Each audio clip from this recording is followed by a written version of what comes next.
Nós vamos passear muito na Bíblia hoje, aprender coisas interessantes, que com certeza essas coisas irão nos ajudar bastante. Evangelho de São João, capítulo 6. Nós vamos ler a partir do verso 60, para que possamos entender por que Simão Pedro fez esta afirmação: Senhor, para onde iremos, se só Tu tens a palavra de vida eterna? Nós vamos ver por que Simão disse isso. Nós vamos ver por que Pedro fez esta afirmação, por que Pedro mencionou isso. Então nós vamos ler a partir do verso 60, capítulo 6 do Evangelho de João, versículo de número 60. Está registrado assim: muitos de seus discípulos, ouvindo isto, disseram: duro é este discurso, quem o pode ouvir? Compreendendo que os seus discípulos murmuravam a respeito disto, Jesus lhes disse: isto vos escandaliza? Que aconteceria então se visseis o Filho do Homem subir para onde primeiro estava? O Espírito é que vivifica, a carne para nada serve. As palavras que eu vos disse são espírito e vida, mas alguns de vós não creem. Pois Jesus sabia, e desde o princípio, quais os que criam e os que não criam, e até o que o trairia. E prosseguiu: é por isso que eu vos disse que ninguém pode vir a mim, se pelo Pai não lhe for concedido. A partir de então, muitos dos discípulos voltaram atrás e já não andavam com ele. Então perguntou Jesus aos 12: não quereis vós também retirar-vos? E respondeu-lhe Simão Pedro: Senhor, para quem iremos nós? Tu tens as palavras de vida eterna. Nós cremos e conhecemos que Tu és o Cristo, o Santo de Deus. E respondeu-lhe Jesus: não vos escolhi eu os 12? E contudo, entre vós há um diabo. Meu Deus do céu. Levanta assim a sua mão direita e diga assim comigo: Senhor Jesus, eu te peço nesta hora, fala comigo através da sua palavra. Eu preciso entender, eu preciso compreender tudo aquilo que o Senhor tem a me ensinar. Ensina-me, Senhor, instrua-me, ó Deus, para que hoje, ao sair da tua casa, eu saia com conhecimento da tua palavra, em nome do Senhor Jesus. Amém. Esse texto nos fala a respeito de um conflito que muitos discípulos enfrentaram. Jesus faz um discurso e viu que muitos dos seus discípulos não acreditavam até mesmo no discurso que Jesus fazia, nas palavras que Jesus dizia. Hoje não é diferente. Às vezes as pessoas estão na igreja e muitas vezes elas acabam não acreditando na palavra de Deus. E por conta dela não acreditar naquilo que a palavra de Deus diz, ela começa a murmurar. Os discípulos também começaram a murmurar a respeito de tudo aquilo que Jesus havia dito, havia pregado, havia ensinado. Hoje, às vezes as pessoas, elas ouvem a palavra de Deus, e porque elas querem viver do jeito que elas bem entendem que devem viver, elas acabam murmurando, às vezes reclamando, às vezes dizendo que não é bem assim, que as coisas não funcionam deste jeito, desta forma, desta maneira. E os discípulos então começaram a murmurar, eles começaram a reclamar.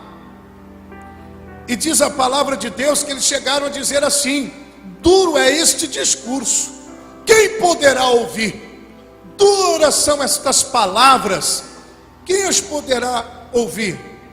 Eles ficaram completamente tristes com aquilo que eles haviam ouvido de Jesus. E uma coisa que me chama muito a atenção é que a Bíblia diz no verso 66, que é aqui que eu quero abrir para você o entendimento que Deus colocou no meu coração, que está fervendo na minha alma, para passar isso para você hoje.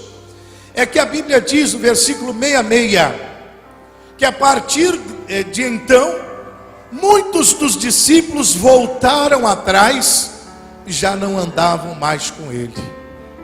Por causa dessas palavras, por causa dos ensinamentos de Jesus, eles não acreditaram nesses ensinamentos, deixaram serem levados pela murmuração, acharam que aquele discurso era duro demais, e a palavra de Deus diz que a partir de então, muitos dos discípulos voltaram atrás e já não andavam mais com Jesus. Antes eu quero abrir um parênteses aqui e explicar para você que, apesar da Bíblia estar falando acerca de discípulos, muitas pessoas acabam lendo isso e acabam pensando: isso não é para mim. Nós precisamos entender que a palavra discípulo significa seguidor de Jesus, aquele que segue. Se você segue a Jesus, você é discípulo de Jesus. E estas palavras também são para nós, para mim, para você, para todos nós, para a igreja de Cristo. E esses discípulos, diz a Bíblia Sagrada, que a partir daquele momento, eles voltaram atrás e já não andavam mais com Jesus. Quantas pessoas, às vezes, por algum motivo, elas acabam voltando atrás e já não andam mais com Jesus, já não procuram se esforçar para andar mais com Jesus, elas acabam abandonando a fé, elas acabam desistindo de tudo, elas acabam deixando com que as lutas, as adversidades façam com que elas fiquem desencorajadas, e elas acabam voltando atrás e deixando de seguir, de servir o Senhor Jesus. A Bíblia diz bem claro: a partir de então,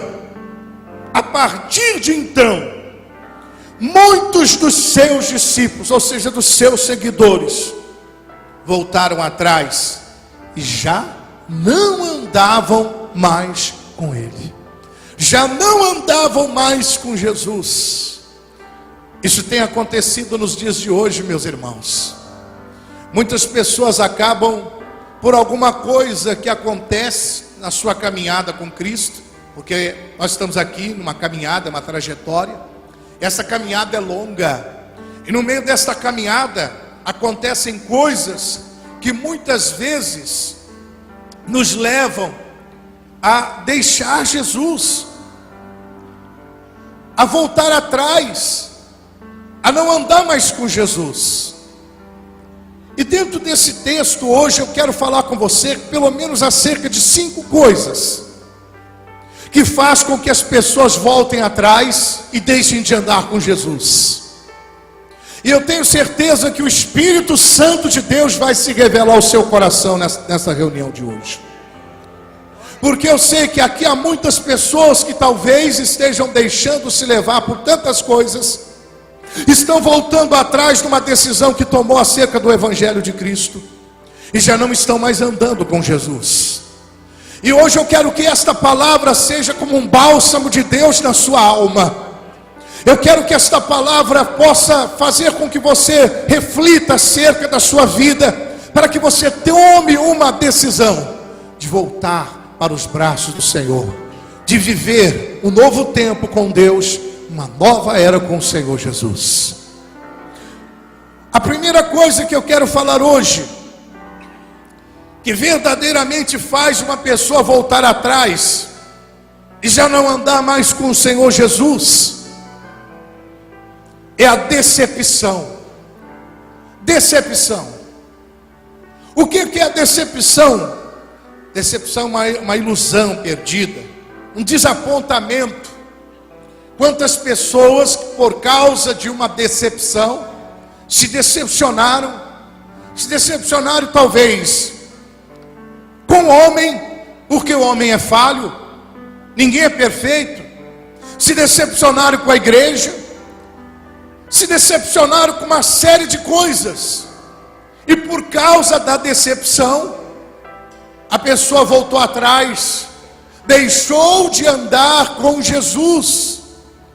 E hoje em dia, pessoal, o que mais acontece é a gente se decepcionar. Decepção a gente tem todo dia. Mas uma coisa é certa, só se decepciona quem confia. E a gente, por confiar muitas vezes, ficamos decepcionados. A gente ouve coisas que nos entristecem, a gente ouve coisa que nos magoa. O bem que nós fizemos para aquela pessoa, nós esperávamos que pelo menos 1% daquilo que a gente fez por ela, ela fizesse por nós também, ou retribuísse em forma de gratidão, pelo menos em palavras. Mas não é exatamente isso que a gente ouve, e a gente se decepciona. Seja sincero, quantos de vocês já se decepcionaram com alguém? Eu acredito que todos nós já tivemos decepções. Mas nós não podemos deixar que estas decepções façam com que voltemos atrás. Nós não podemos deixar que essas decepções façam com que abandonemos a Jesus. Não, nada disso. Eu não posso deixar que isso aconteça. E essa decepção hoje, pessoal, ela existe todos os dias. A gente se decepciona. A pessoa às vezes sai da igreja porque decepcionou-se com o pastor. Às vezes ela sai da igreja porque ficou decepcionado com algum obreiro, com algum irmão. Mas isso não é motivo para você voltar atrás nas suas decisões de seguir a Jesus ou de abandonar a Cristo. Isso não é motivo. Irmão, eu estava meditando esta noite. Quantos de vocês já ouviram falar acerca do rio Tietê, lá em São Paulo? O rio Tietê, se vocês forem ali em São Paulo, vocês vão passar perto do rio Tietê, e vocês vão sentir mau cheiro, porque aquele rio ali é fedido, é sujo. Ele é sujo, ele é fedido. Mas você acredita que eu já bebi água do rio Tietê? Não, naquela água suja não. Lá na nascente, a água é limpa. Na nascente, a água é pura. Na nascente, a água é boa, a água é potável. Mas só que acontece uma coisa: no meio do curso daquele rio, ele foi se perdendo, ele foi se contaminando, ele foi se tornando sujo. Mas a nascente ainda é boa. Pode ser que a sua decepção tenha vindo por conta disso. Talvez alguém que no meio do curso da sua vida, ele foi verdadeiramente se contaminando, já não é mais como era a nascente. Isso foi te decepcionando. Mas eu quero dizer para você que a nascente ainda é pura.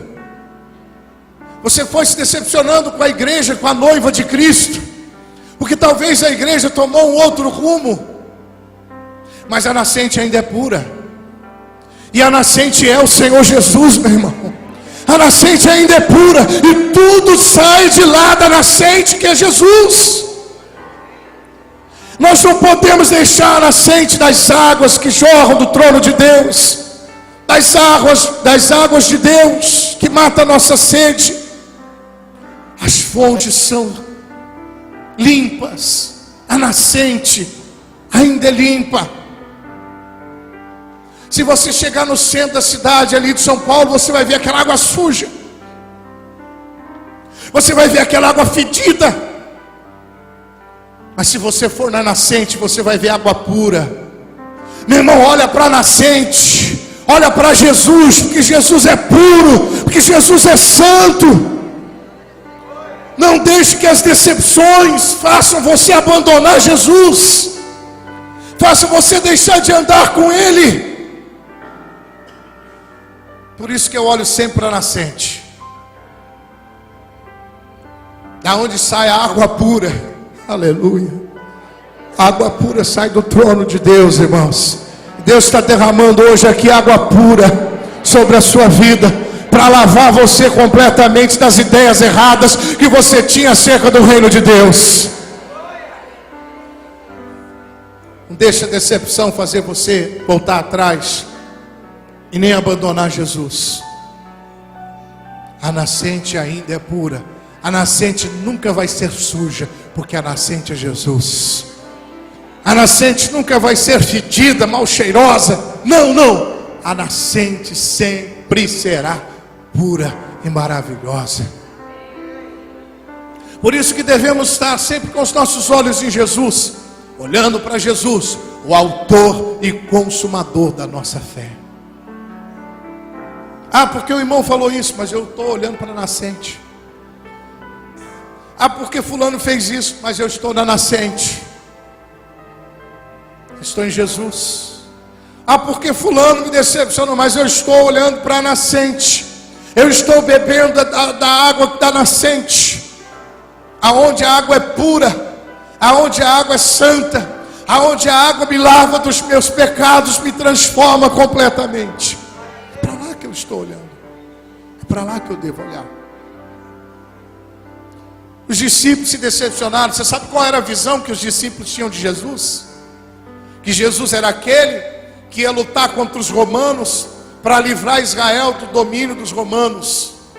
Eles achavam que o reino de Jesus era um reino terreno, mas o reino de Jesus não era deste mundo, era um reino eterno.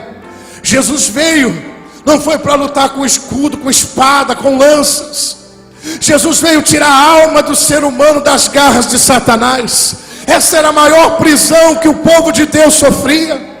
Não era a prisão de estar sendo perseguido, humilhados pelos romanos, mas é de estar dominado pelas forças das trevas. E eles não entendiam isso, que o reino de Jesus era para tirar o ser humano das mãos de Satanás. E por isso que eles se decepcionaram. Por isso que muitos deles voltaram atrás e já não andavam mais com Jesus. Isso é muito sério, irmãos. Segunda coisa que faz a pessoa voltar atrás e deixar de andar com Jesus: necessidades. Necessidade, pastor? Necessidade, sim. Necessidade. Porque nesse mundo a gente passa necessidade às vezes. Nesse mundo a gente tem necessidade de carinho, de afeto. Que quando fala de necessidade, a pessoa só leva para o lado material também. Mas às vezes a necessidade de carinho, a necessidade de ser entendido, a necessidade de ser amado, de ser compreendido, essas necessidades, infelizmente, acabam fazendo com que a gente abandone a Cristo e volte atrás, deixando de andar com Ele.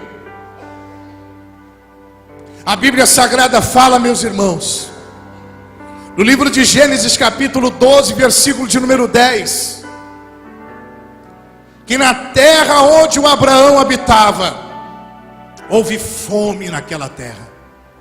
Houve fome. Fome é o que, pessoal? Necessidade. E por causa da fome, a Bíblia diz que Abraão desce ao Egito. O que representa o Egito, irmãos? O Egito é o mundo sem Deus, o mundo que a Bíblia diz que jaz no maligno. A Bíblia diz que Abraão, então, ele desce ao Egito por causa da necessidade. Ele toma decisões erradas por causa da necessidade. Se você pegar lá no livro de Gênesis capítulo de número 12, versículo de número 10, A Bíblia fala sobre isso, eu quero ler para você aqui. A Bíblia diz assim: havia fome naquela terra, e desceu Abraão ao Egito para peregrinar ali, porque a fome era grande na terra. Estando prestes a entrar no Egito, disse a Sarai, sua mulher: ora, bem sei que és mulher formosa à vista. Quando os egípcios te virem, dirão: esta é a mulher dele, e me matarão, e te guardarão com vida. Dize-te: peço-te que és minha irmã, para que me vá bem por causa de ti, e que viva a minha alma por tua causa. Já começou mentira. A fome era grande na terra, ele disse: vamos para o Egito. Deixou de andar com Deus, voltou atrás.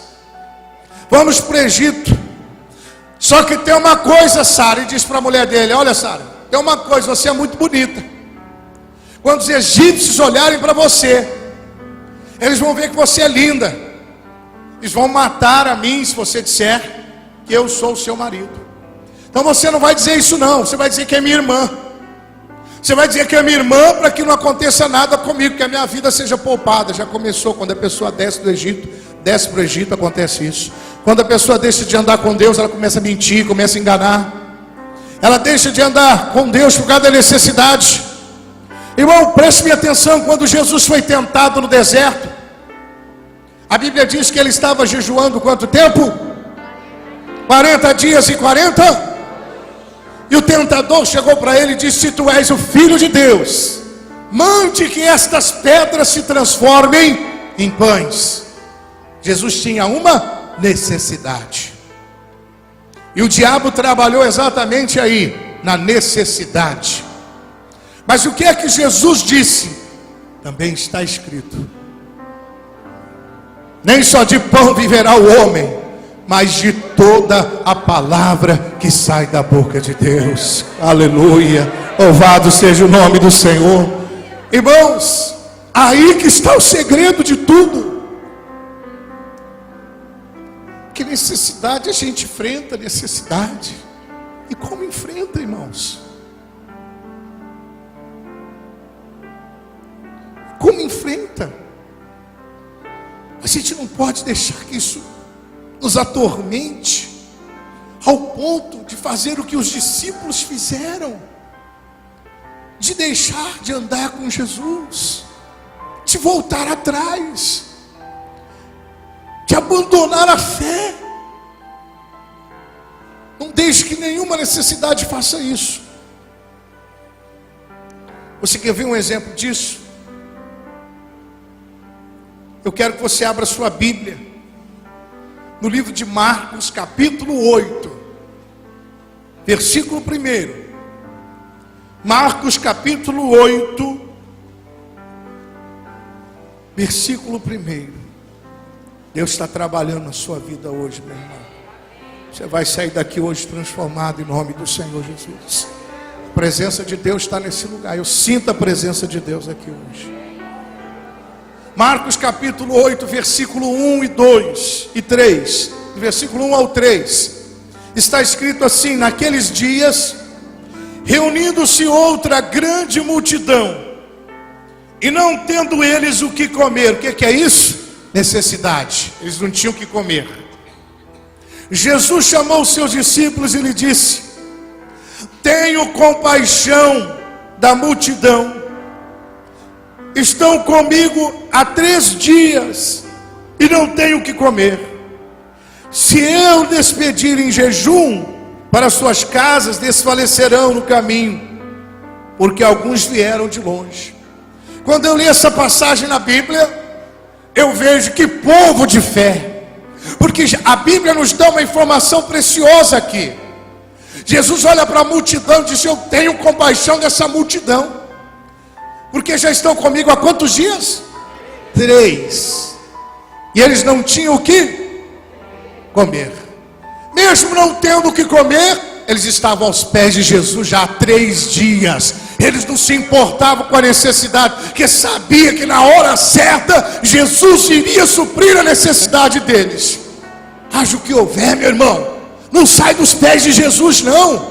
Fica aos pés de Jesus, ainda que você tenha necessidade. Jesus falou aqui, tenho compaixão desta multidão. Estão comigo há 3 dias e não tenho o que comer. 3 dias. Você já imaginou? 3 dias, não tinha comida não, mas eles não arredaram o pé dali. Eles ficaram aos pés de Jesus ouvindo a palavra.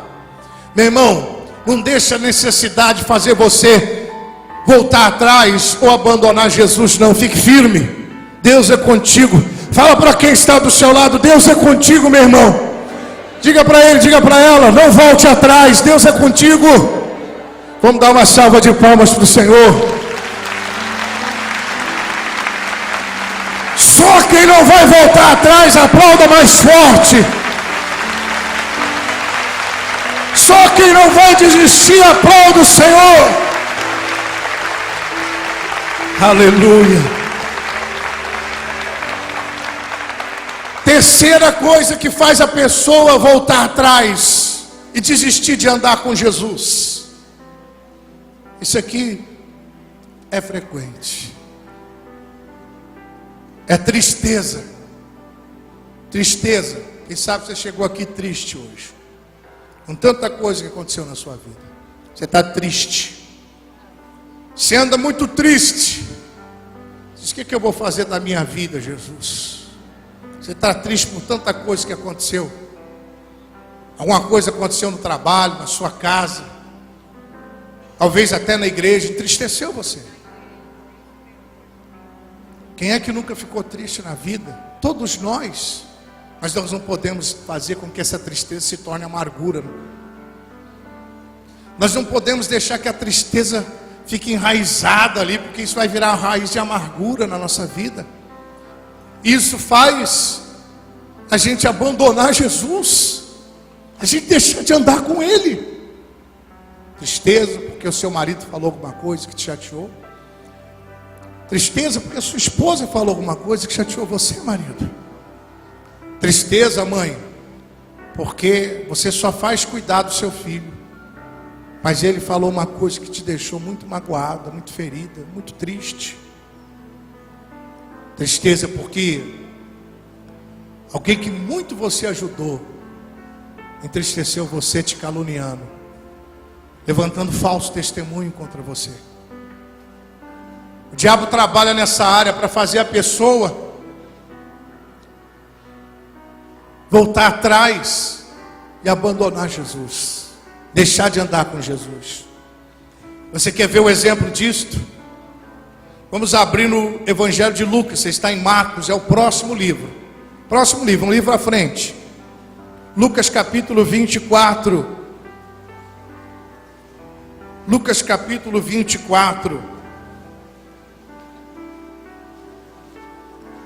Versículo de número 13. Lucas capítulo 24, versículo de número 13. Está escrito assim: nesse mesmo dia iam 2 deles para a aldeia chamada Emaús, que distava de Jerusalém 60 estágios. E iam falando entre si tudo o que havia sucedido. Indo eles falando entre si e fazendo perguntas um ao outro, o próprio Jesus se aproximou e ia com eles. Mas os olhos deles estavam como que fechados, de sorte que não o conheceram. Então Jesus lhe perguntou: que palavras são estas que caminhando trocai entre vós? Eles pararam. Como é que eles pararam? Entristecidos. Um deles, cujo nome era Cleopas, perguntou-lhe: és tu o único peregrino em Jerusalém que não sabe das coisas que acontecem lá nesses dias, ou que aconteceram lá nesses dias? E perguntou ele: quais? E responderam eles: as que dizem respeito a Jesus de Nazaré, que foi profeta, poderoso em obras e palavras diante de Deus e de todo o povo, e de como os principais sacerdotes e as nossas autoridades o entregaram para ser condenado à morte e o crucificaram. Ora, nós esperávamos que fosse ele quem redimisse Israel, mas agora Além de tudo isso, já é hoje o terceiro dia e estas coisas aconteceram. Olha aqui para mim, meu irmão, preste bem atenção. A Bíblia diz que depois da morte de Jesus,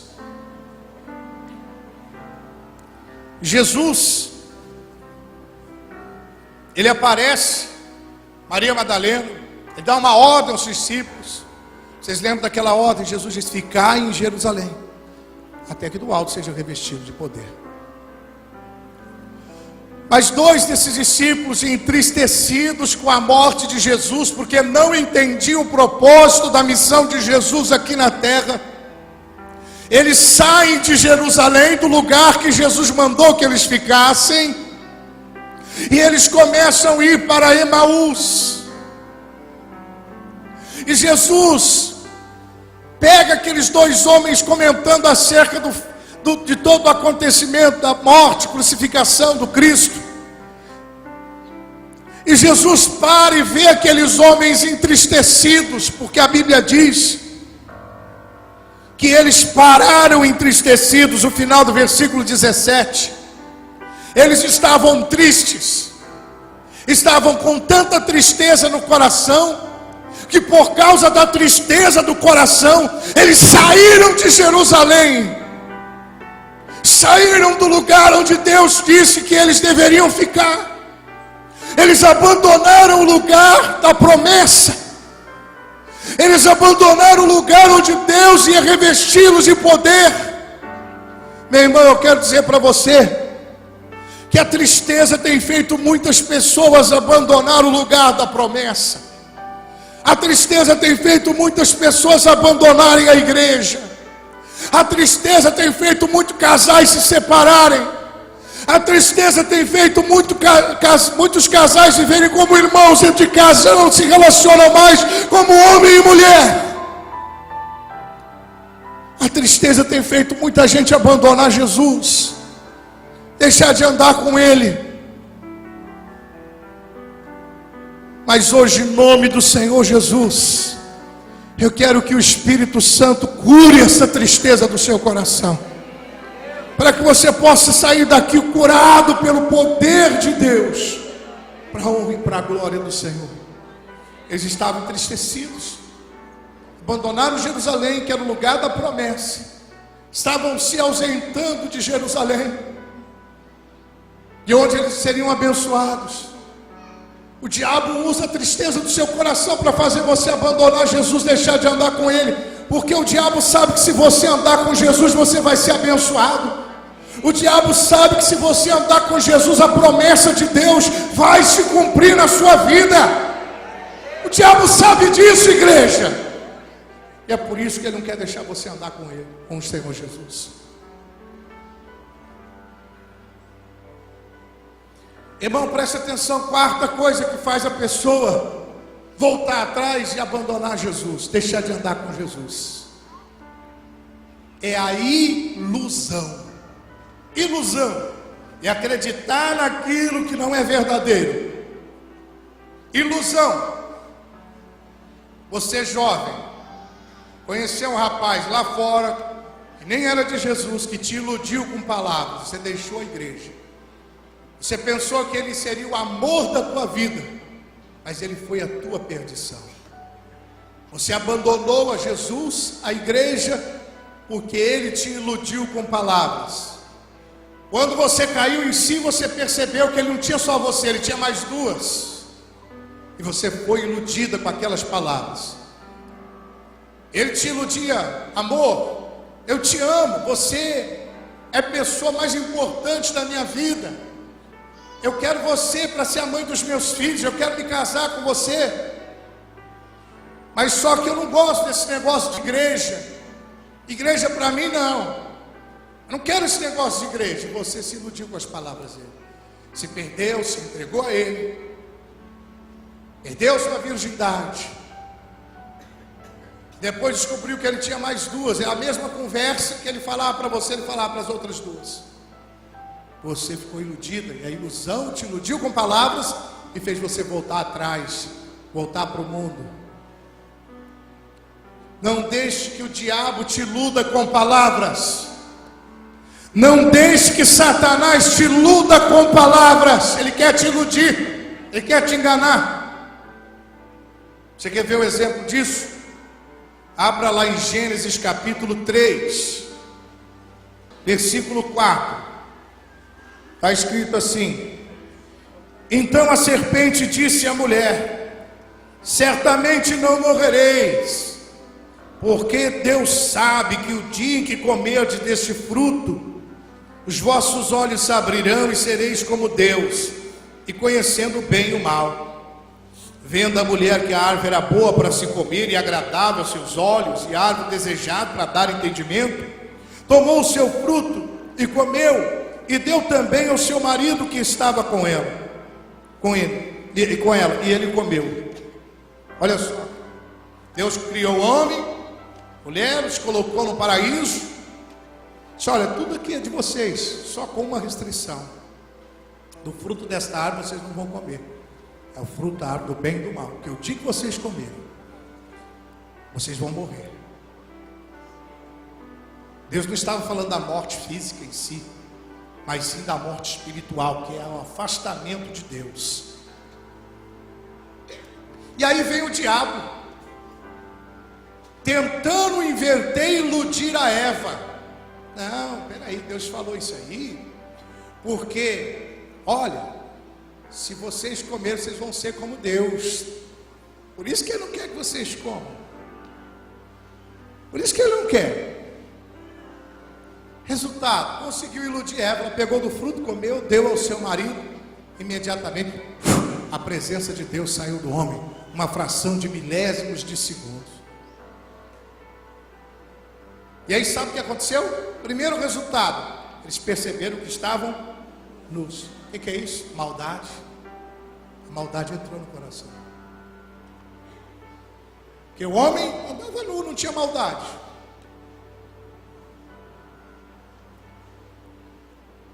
Entrou a maldade. Mas por que isso aconteceu? Porque Eva foi iludida. Com que? Palavras que Satanás usou para iludi-la, ao ponto de fazer aquilo que Deus disse que não fizesse. É interessante aqui, abrindo um parênteses, que todo limite que Deus coloca é protetivo. Quem tem filhos aqui? Amém. Eu oro a Deus que todos os seus filhos estejam aqui na igreja. Deixa eu te explicar. Quando seu filho é pequeno, ele vai lá com o dedinho na tomada, o que você faz? Você dá um tapinha: filho, não põe o dedo aí não. Por que você faz isso? Porque ele pode tomar Você está colocando o quê? Limite, não é verdade? Não é limite que você está colocando nele? E qual a sua função, ou seja, e qual a sua intenção em colocar limite? Para protegê-lo. Ele pode tomar um choque. Os limites que Deus coloca em nossa vida são limites protetivos, para nos proteger. Aquele outro lado ali tem um abismo, ali tem um muro. O muro é o limite. Se você for além do limite, você vai cair no abismo. O muro está ali para proteger, para você não cair. Os limites de Deus são protetivos, são para nos proteger do mal. Por isso que a gente não pode ultrapassar os limites. E Eva deu ouvido, ultrapassou, fez o que Deus não mandou, foi iludida com palavras. Irmão, você vai encontrar alguém para ser usado pelo diabo para tentar te iludir, para tentar te iludir de todo jeito, para tirar você da igreja, para levar você até para outra igreja.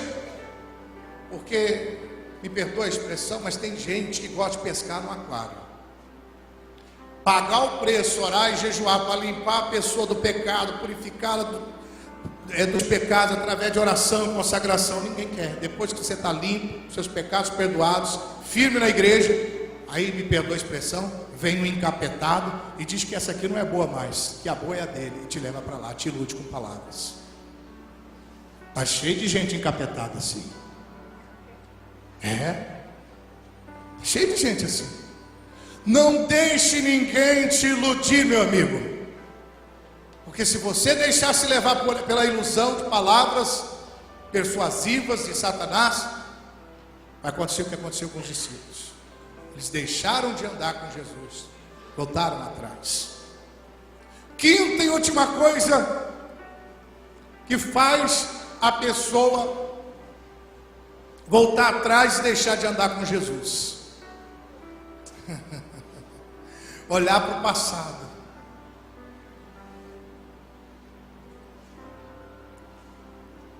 Olhar para o passado, é verdade.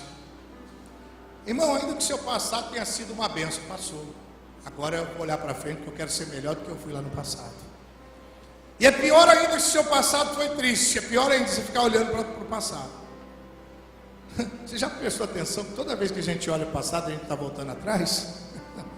Está voltando atrás. Sim ou não? Toda vez que a gente olha para o passado, a gente está voltando atrás. Eu não quero saber se o passado foi bom, o futuro vai ser melhor em nome de Jesus. E se não presta o meu passado, olha aí que eu não quero mesmo. Eu vou viver um presente e um futuro abençoado em nome do Senhor Jesus. Tem gente que volta atrás, que fica lá preso no passado. Fica preso em coisas que aconteceram lá no passado. Talvez tenha coisas boas, e talvez tenha coisas ruins. Mas se foram boas, acabou, irmão. Vamos olhar para Jesus, o autor e consumador da nossa fé. Olha o que diz o profeta Isaías, no capítulo 43, versículo 18. Isaías, capítulo 43, versículo de número 18 e 19. Olha o conselho que o Espírito Santo dá a mim e a você hoje. Isaías capítulo 43, versos 18 e 19. Não vos lembreis das coisas passadas, nem considereis as antigas. Vede, eu faço uma coisa nova, aleluia. Está saindo a luz e não sabeis? Porém um caminho no deserto e rio no ermo. Glória a Deus. Meu irmão, olha o que Deus está dizendo. Não vos lembreis das coisas passadas, nem considereis as antigas. Você sabe o que é considerar? É dar importância. Fica dando importância não. Pastor, mas eu fui, me perdoe a palavra, um sem vergonha no passado, um miserável. Mas agora o que você é? Servo de Deus em Jesus Cristo. Enterra o passado. Hoje você é de Deus. Bata no peito aí, hoje eu sou de Deus. Mas fala com fé, meu irmão. Diga, eu sou de Deus. Vamos dar uma salva de palmas no céu, porque você é de Deus. Seu passado foi jogado fora, lá no mar do esquecimento. Jesus jogou seus pecados lá. Você é uma nova criatura em Cristo Jesus. Você é de Deus. Você é de Deus. Se alguém falar que você é do diabo, não aceita não. Você vai bater no peito e dizer, eu sou de Deus, lavado e remido no sangue do Cordeiro. Você é de Deus. Não fique se lembrando das coisas passadas e nem fique considerando as antigas. Sabe por quê? Porque Deus tem algo novo para você. Ele diz, vede que eu faço uma coisa nova. Para Deus fazer algo novo, você precisa parar de ficar lá preso no passado. Para Deus fazer algo novo, você precisa parar de ficar olhando lá para trás. Senão Deus não pode fazer o que Ele quer fazer na sua vida. Meu irmão, ainda que meu passado tenha sido uma bênção, glória a Deus por isso, mas eu quero mais. Eu sei que Deus tem mais para mim. E eu sei que o que Deus tem para mim é muito melhor do que Ele já fez no passado. Porque a Bíblia diz que a luz do justo é igual à luz da aurora. Vai brilhando, brilhando, brilhando, brilhando, até se tornar dia perfeito. É assim, meu irmão. Não deixe que o seu passado faça com que você volte atrás e deixe de andar com Jesus. Não vos lembreis das coisas passadas e nem considereis, ele diz para nem considerar as coisas antigas, nem considerar. O diabo quer te jogar na cara, olha lá o que você fez, nem considera isso, mas Jesus já te perdoou. Olha o que diz o Salmo 103, Salmo capítulo 103,